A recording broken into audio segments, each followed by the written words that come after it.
Wow. She's great. She's amazing. Great. Yeah. I'm going to have to bring out my wig now. It's very sad. She's so smart and well spoken. I don't know. I just find her fascinating. So I'm so glad she was with us. Oh, wait. Yeah. We want to welcome up our Story Point bottle to our after show, Sip and Stay with Story Point, because maybe a good story unfolds over a glass of wine, right? And sometimes good stories spill over onto your wig.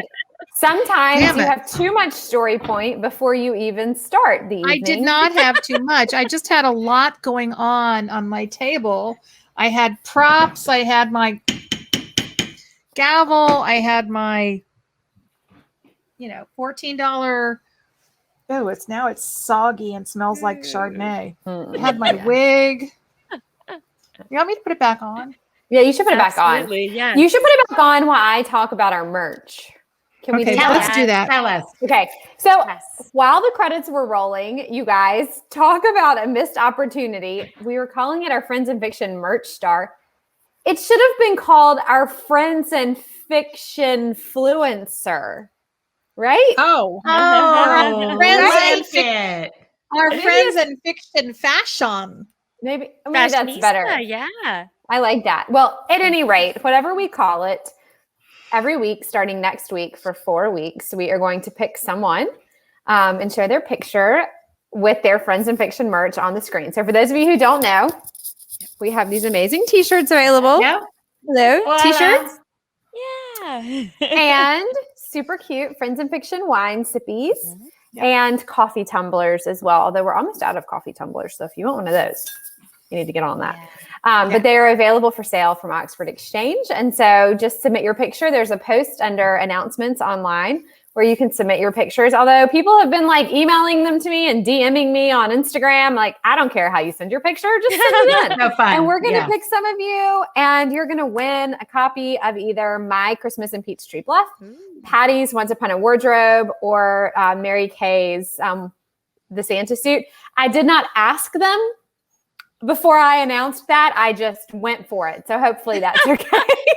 We're going to fight with you. I'll throw in Forrest. Kristin's we're going not going to fight with you. You're running contests. We're not ever going to fight with somebody who's doing I'm just going to make some decisions and not ask anyone. Then they don't have to think about it or worry about it. We don't have to talk about it. We appreciate that. Could you just make all the decisions from now on? Can I we was just do hoping that you could, because you always make really good ones, and then we'll just be like, yes, great idea. Maybe you could make decisions on the cover for next summer's book, because we're at that point and I'm kind of out of thoughts. I'll send some suggestions. I was going to say, I think that's pretty much a group decision. So exactly, that's what we're here for. Okay. I don't think we get to hand that over to Kristy. I think that's more of a group. Okay, my publisher will be interested in hearing your feedback. Okay, I'm sure. I'm sure they're waiting. I'm sure they're waiting. Really waiting with bated breath. Bated breath. Yeah. I thought it was interesting tonight when Karen talked about how hard it was for her to finish that book. Yeah. And how emotionally involved she gets. We think of all these grisly murder mystery type things as maybe it's just plot driven, but she really gets into the deeper aspects of trauma and their lives. I think it's fascinating. Yeah, and she does a lot of pretty nitty gritty research. She's tight with some Georgia Bureau of Investigation agents. Yeah. I know we didn't have time to ask this question, but a lot of false witness parts of it are very much a courtroom thriller. Yeah. And so I was researching, and she talked about one of her good friends. We're all friends with people in our writer communities. Mm-hmm. And she's friends with Alifair Burke, who writes legal thrillers, and of course is James Lee Burke's daughter, but she's a great writer on her own. And she's a former prosecutor and went to law school at Stanford, I think. And so she talked about, in another interview, she talked about Alifair kind of telling her,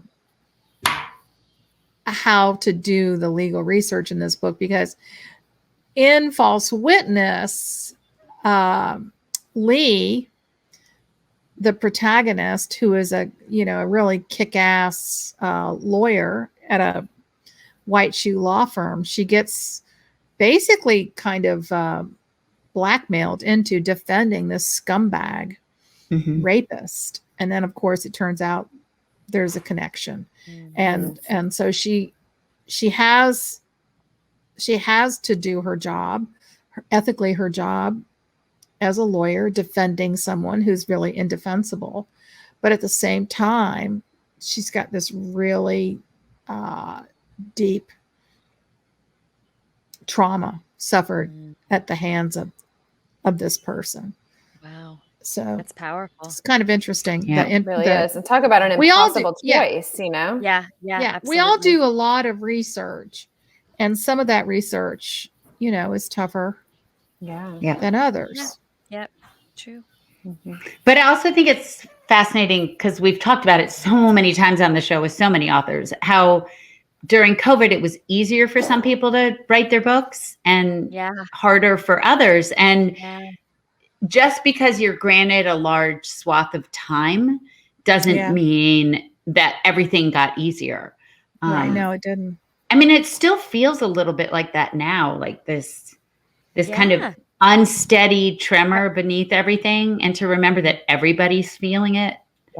I feel very unsettled. I was thinking earlier today how like every tiny insignificant thing just becomes this whole ordeal, because you're like, should I do it? Should I not? Is it worth it? Is it not? Exhausting. Do we go? Do we not? I mean, it's just like things that are just so ridiculous. And it's just, we all have to have such extreme decision fatigue, because it's just like everything. I know. It's like, should we go out to lunch? Well, I mean, we're probably okay, but it is one more exposure that, I mean, it's everything.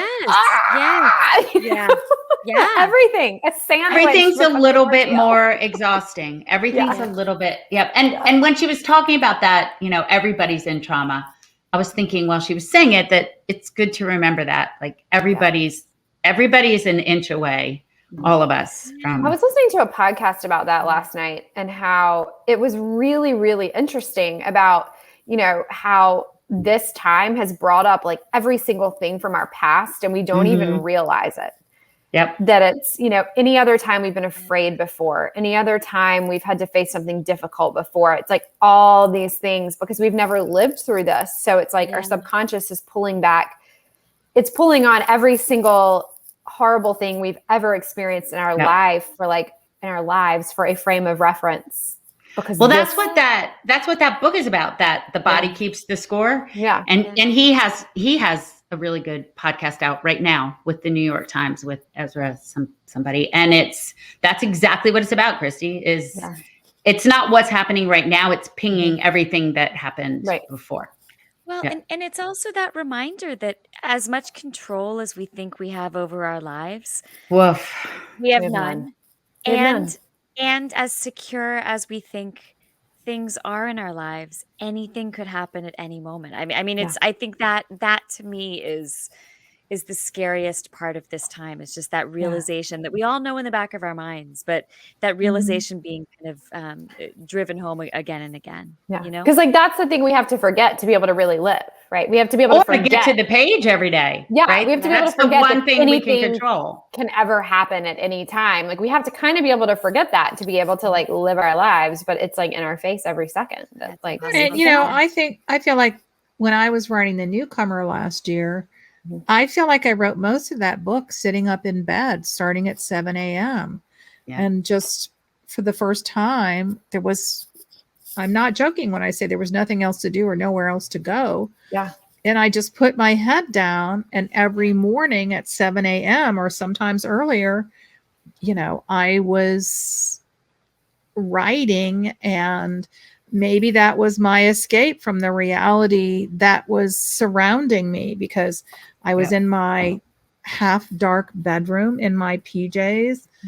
And my only reality was the reality of that world, that fictional world I created. I was most years I go away to write, to put myself in that world. But last year I put myself in that world, that darkened room. That was my bubble.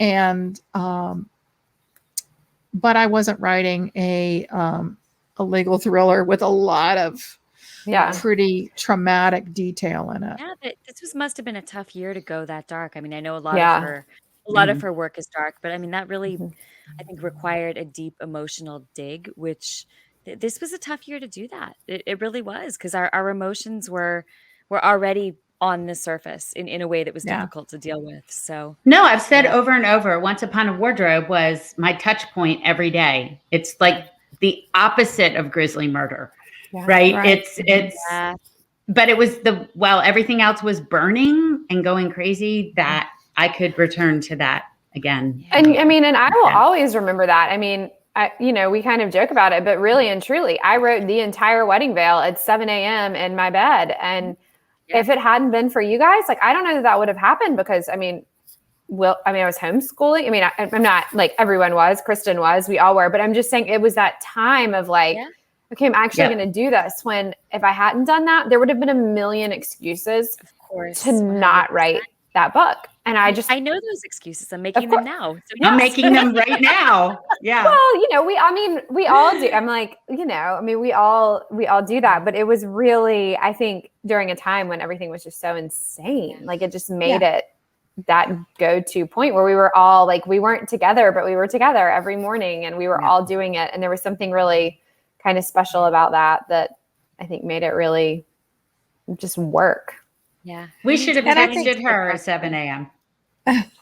I shudder to think what she would have texted. I know, right? I know. I think, the great thing, what I love about this show is when we talk to different authors, we're so fortunate, I think, so blessed to be able to see how thoughtful and how intentional writers are. These writers are, with their stories that they put out into the world. And all the back work. I think people don't always know whether it's her interviewing the GBI or you doing your, I think people are now a little more aware of the, I like the word intention you use, but the story behind the story and how much work goes into it. It's not just the typing, right? Yeah. Right. Yeah. True. Yeah. I saw somebody on Twitter, of course, where people get really irate, and they were criticizing a New York Times story, and they said, that's not reporting, that's stenography.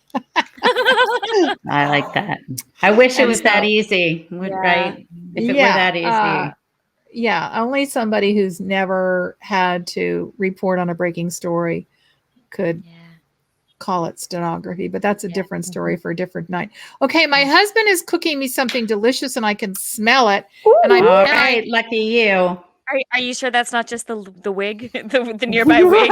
I'm gonna squeeze the wine. Wring it out. Bring the wine out. Please don't be that desperate. Last sip of story point. Cheers, ladies. Story point. I just finished mine while we were talking, but to story point. Absolutely. Okay, I'm going to text everybody at 7 a.m. to see if you're writing. All right. Okay, do it. All right, Bye. y'all. Bye. Night. Thanks, Ellen.